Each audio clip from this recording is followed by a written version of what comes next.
Auzubillahiminash-shaytanir-rajim. Bismillahir-rahmanir-rahim. Dear students, Assalamu alaikum. Today's our topic is chemical coordination. तो nervous coordination मुकम्मल हो गया, अब केमिकल कोऑर्डिनेशन का पार्ट शुरू हो रहा है। तो ये इसमें ग्लैंड्स आएंगे और उनकी सिक्रीशंस के बारे में। तो ये आपकी बुक पेज नंबर 71 पे लास्ट पे ये केमिकल कोऑर्डिनेशन वाला टॉपिक है और 72 और ऑनवर्ड है। तो एनिमल्स में जो इन्वॉल्व है endocrine system which comprises endocrine gland, यानी सिस्टम को एंडोक्राइन सिस्टम कहेंगे और ग्लैंड्स को एंडोक्राइन ग्लैंड, यानी ये वो ग्लैंड्स होते हैं जिनकी अपनी डक्ट्स नहीं होती। तो ये अपनी सिक्रीशंस को डायरेक्टली ब्लड में सिक्रीट करते हैं और ब्लड इसको टारगेट एरिया तक या टारगेट ऑर्गन्स या टिश्यूज तक लेके जाता है। तो एंडोक्राइन ग्लैंड्स ये various parts of the body में मौजूद हैं विच सिक्रीट हार्मोन्स। तो इनकी सिक्रीशंस को हार्मोन कहते हैं।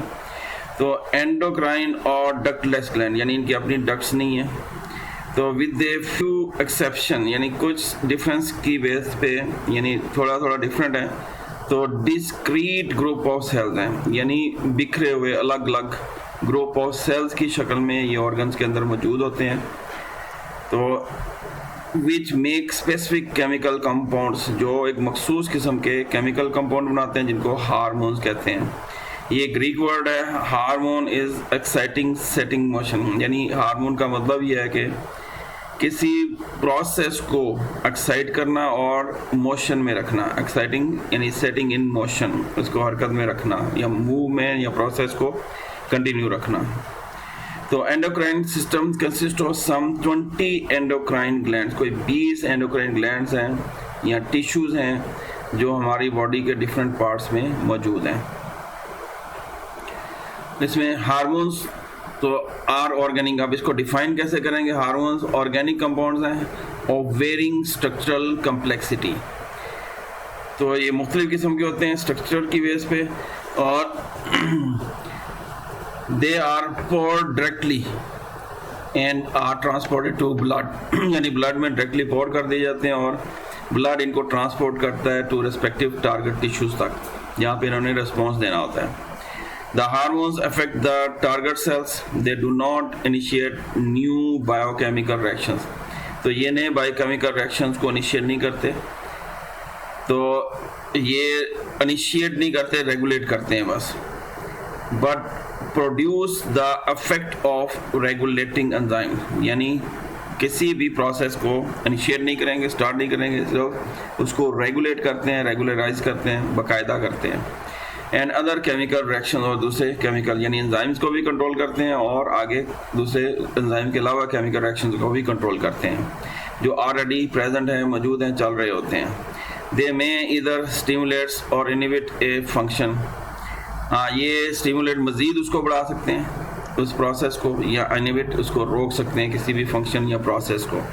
हार्मोन्स में also control some long term changes, जैसे कि रेट ऑफ ग्रोथ है। जब बच्चे पहले छोटे होते हैं फिर ग्रोथ होती है, उन्हें बड़े होते जाते हैं, ये रेट ऑफ ग्रोथ को कंट्रोल करते हैं, कितनी तेज़ी से बच्चा बढ़ रहा है। रेट ऑफ मेटाबॉलिक एक्टिविटी, फिर मेटाबॉलिक एक्टिविटी जो एनर्जी प्रोड्यूसिंग प्रोसेस है सेल लेवल पे, उसको कंट्रोल करते हैं, और सेक्सुअल मैच्योरिटी को। इस तरह ये चंद एग्जांपल्स होगी। तो केमिकली हार्मोन्स में बी ऑफ फॉलोइंग 4 टाइप्स। तो केमिकली 4 ग्रुप्स में इसको डिवाइड किया जाता है। एक प्रोटीन वाले में, दूसरा अमाइनो एसिड में, तीसरा पॉलीपेप्टाइड में, यानी ये प्रोटीन के ही है अमाइनो एसिड्स। पॉलीपेप्टाइड ये भी अमाइनो एसिड्स हैं लेकिन ये लॉन्ग चेन होगी। स्टीरॉइड्स, तो ये 4 ग्रुप। प्रोटीन्स में एग्जांपल आ जाती हैं इंसुलिन और ग्लूकागोन जो पेंक्रियास प्रोड्यूस करता है, आइलेट्स ऑफ लैंग्रांस। फिर अमाइनो एसिड और डेरिवेटिव्स, यानी अमाइनो एसिड से ही निकले हुए दूसरे सब्सटेंसेस हो गए, जिसमें आ जाती है एग्जांपल थायरोक्सिन जो हमारा एड्रिनल ग्लैंड प्रोड्यूस करता है, एपिनेफ्रिन, यानी थायरोक्सिन जो है ये thyroid glands, thyroxine thyroid gland produce करता है, एपिनेफ्रिन एड्रिनल, और नॉर एपिनेफ्रिन भी एड्रिनल ग्लैंड ही प्रोड्यूस करता है। पॉलीपेप्टाइड्स, इसमें एग्जांपल आ जाती है वेसोप्रेसिन, ये पिट्यूटरी ग्लैंड्स यानी पोस्टीरियर लोब पिट्यूटरी ग्लैंड की ये सिक्रेट करती है, या इसको एंटी डाययूरेटिक हार्मोन्स भी कहते हैं। एंड ऑक्सीटोसिन ये भी प्रोड्यूस करती हैं। तो फिर चौथे वाला जो है स्टीरॉइड्स है, estrogen hormone, testosterone. Estrogen ovaries produce करती हैं फीमेल में, टेस्टोस्टेरोन टेस्टिस मेल में प्रोड्यूस करते हैं, और कोर्टिसोन ये एड्रिनल ग्लैंड्स सेक्रेट करते हैं।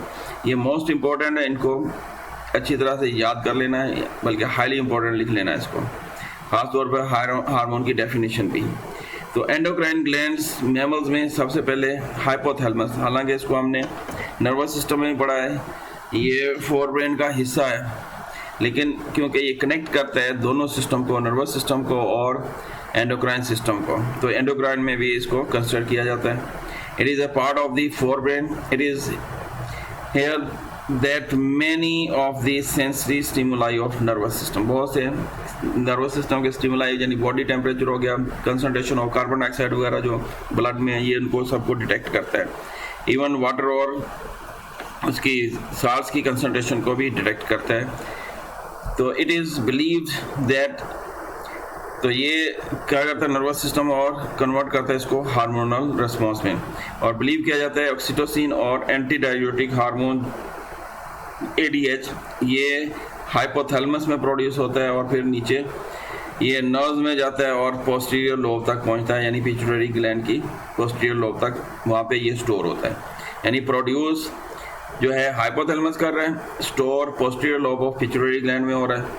लेकिन जब जिक्र आता है पिट्यूटरी ग्लैंड का, तो यही कहते हैं कि वहाँ से स्क्रीट हो रहा है पोस्टीरियर लोब से ये दोनों hormones, they are release from their storage after, और इनको रिलीज के लिए भी हाइपोथैलेमस ही स्टिमुलेशन करेगा, इनको प्रमोट करेगा, मोटिवेट करेगा कि ये स्क्रीट भी करें। पहले स्टोरेज करेगा, फिर स्क्रीशन भी हाइपोथैलेमस के ही कंट्रोल में है। तो ये स्टोरेज से स्क्रीट होते हैं, receiving nerve impulse from the hypothalamus. तो ये हाइपोथैलेमस से रिस्पॉन्स मिलने पे ही स्क्रीट होगा। फिर नेक्स्ट इसमें डायग्राम्स हैं, यानी ये न्यूरॉन्स दिखाए हुए हैं हाइपोथैलेमस से, और ये फिर पिट्यूटरी ग्लैंड्स हैं, एंटीरियर लोब, मीडियन लोब और पोस्टीरियर लोब। तो न्यूरो सेक्रेटरी यानी नर्वस सिस्टम से प्रोड्यूस होने वाले हार्मोन्स, सेक्रेटरी सेल जो न्यूरॉन यानी हाइपोथैलेमस के अंदर न्यूरॉन्स हैं और सेक्रेशन भी कर रहे हैं, इसलिए उनको कहेंगे न्यूरो सेक्रेटरी सेल्स। ये हाइपोथैलेमस में मौजूद होते हैं, produce and secrete a variety of hormones. ये हार्मोन्स की वैरायटी प्रोड्यूस करते हैं। One of the nerve cluster synthesise oxytocin. Nerve cluster कहाँ पे? हाइपोथैलेमस के अंदर। ये ऑक्सीटोसिन प्रोड्यूस करेगा और vasopressin. Then stores them in nerve endings, फिर यहाँ से ट्रेवल करता हुआ नर्व एंडिंग्स में आएगा और पिट्यूटरी ग्लैंड की पोस्टीरियर लोब में ये स्टोर हो जाता है। नर्व एंडिंग में located in the posterior pituitary lobe में। तो अब प्रॉपर स्टिमुलस वो भी कहाँ से आएगा? हाइपोथैलेमस से, यानी ब्रेन और फिर हाइपोथैलेमस से होता हुआ ऑक्सीटोसिन और वैसोप्रेसन को रिलीज करेगा into the blood supply, blood में जाएगा और फिर ये पोस्टीरियर पिट्यूटरी ग्लैंड से निकले कर ये ब्लड में other nerve clusters in the hypothalamus. फिर दूसरे जो नर्व क्लस्टर्स हैं, ये तो हो गया ऑक्सीटोसिन और वैसोप्रेसन।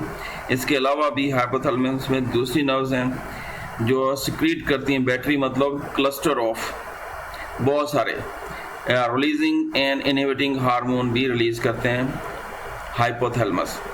तो which are carried by the blood, ये भी ब्लड के जरिए से जाते हैं। और जो एंटीरियर पिट्यूटरी लोब, ये एंटीरियर पिट्यूटरी लोब में जाते हैं, वहाँ पे they regulate the secretion of various trophic hormone, यानी यहाँ से सिक्रेट होकर जो एंटीरियर लोब है पिट्यूटरी ग्लैंड की, उनके हार्मोन्स को सिक्रेट करने में, रेगुलेट करने में या रोकने में, इनहिबिट करने में रोल प्ले करते हैं।